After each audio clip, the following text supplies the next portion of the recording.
In a small English village, there lived a family named the Bennets. One day, Mrs. Bennet heard big news. A rich man had rented a large house nearby. His name was Mr. Bingley. Mrs. Bennet was very excited. She had 5 daughters, and her biggest dream was to see them married. She told her husband, Mr. Bennet, that a rich, unmarried man had come to live in the neighborhood. Mr. Bennet listened quietly. He did not show much interest. Mrs. Bennet said the man was young, wealthy, and single. She believed this was a great chance for their daughters. She wanted her husband to visit Mr. Bingley first. In those days, this was very important. Mr. Bennet replied in a calm and joking way. He said maybe Mr. Bingley would like Mrs. Bennet more than the daughters. Mrs. Bennet did not find this funny. She became upset and nervous. Mr. Bennet then made another joke. He said he respected his wife's nerves very much and had known them for many years. Mrs. Bennet asked him again and again to think about their daughters. She was worried about their future. Mr. Bennet teased her one more time. He said he would allow Mr. Bingley to marry any daughter he liked, but he secretly preferred Elizabeth, his clever daughter. Mrs. Bennet did not agree. She thought other daughters were more beautiful and polite. Mr. Bennet believed all girls were silly in their own way, but Elizabeth was sharper and more intelligent than the rest. Mrs. Bennet felt hurt. She thought her husband enjoyed teasing her too much. In reality, Mr. Bennet was a clever man with a dry sense of humor. Mrs. Bennet was simple-minded and easily worried. Her life's mission was clear: to get her daughters married. And with the arrival of Mr. Bingley, that mission had just begun. Mr. Bennet had already done something no one expected. He had visited Mr. Bingley. For days, he kept it a secret from his wife. Mrs. Bennet had no idea at all. She truly believed her husband had not gone. That evening, Mr. Bennet calmly revealed the truth. Elizabeth, his second daughter, was decorating a hat. Mr. Bennet suddenly looked at her and said, "I hope Mr. Bingley will like it, Lizzie." Mrs. Bennet immediately got upset. "How can we know what Mr. Bingley likes?" she said angrily. "We are not even going to visit him." Elizabeth replied gently. She reminded her mother that they would meet Mr. Bingley at the public dances. Mrs. Long, she said, had promised to introduce him. But Mrs. Bennet did not believe it. She spoke badly about Mrs. Long. She called her selfish and unkind. She said Mrs. Long would never help them. Mr. Bennet calmly agreed. He said he was glad his daughters did not depend on Mrs. Long. Mrs. Bennet had no answer. Instead, she began scolding one of her daughters.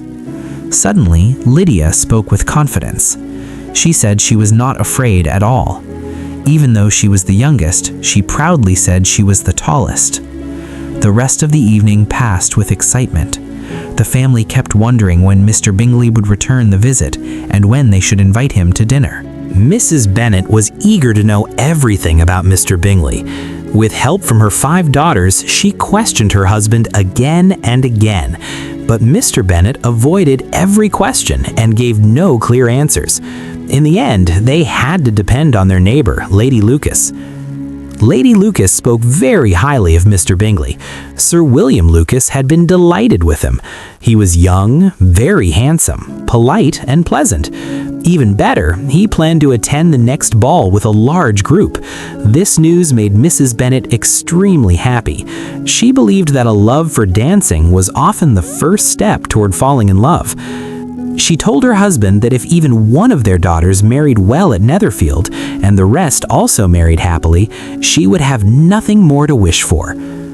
A few days later, Mr. Bingley returned Mr. Bennet's visit and spent about 10 minutes with him in the library.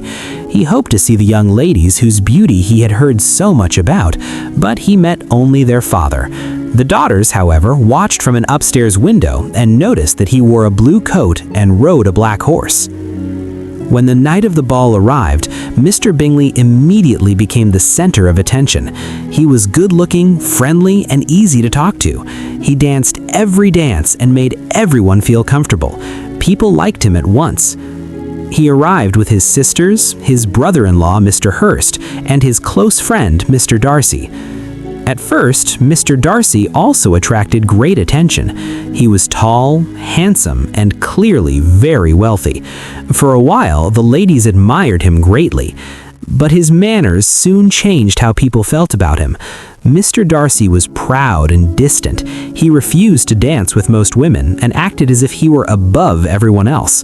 Because of this, the admiration quickly turned into dislike. Mrs. Bennet especially grew very angry with him after he insulted one of her daughters. During the evening, Elizabeth Bennet had to sit out 2 dances because there were not enough gentlemen. While she was resting, Mr. Darcy stood nearby talking to Mr. Bingley. Mr. Bingley tried to persuade him to dance, but Mr. Darcy refused. He said he disliked dancing unless he knew his partner well, and that dancing with most women there would feel like a punishment. When he noticed Elizabeth, he coldly said that she was tolerable but not attractive enough to interest him. Elizabeth heard everything. She was not deeply offended. Instead, she found the situation amusing and later shared the story with her friends, laughing about his pride. Even with Mr. Darcy's rude behavior, the evening was enjoyable for the Bennet family. Jane Bennet was admired by everyone, and Mr. Bingley danced with her twice, showing her special attention. Jane felt happy for her sister. Mary was praised for her accomplishments, and Catherine and Lydia always had partners to dance with. They returned home in good spirits. Mr. Bennet was still awake, quietly reading his book, unconcerned with the late hour. Mrs. Bennet, however, could not stop talking. She praised Mr. Bingley again and again, calling him charming and handsome. But when she spoke of Mr. Darcy, her voice was filled with anger. She called him rude, arrogant, and unbearable. She said Elizabeth lost nothing by failing to impress him. She complained that he walked around as if he were extremely important, even though he was not handsome enough to dance with. She ended by saying she truly detested the man, while Mr. Bennet, tired of the subject, quickly stopped her from going on any further.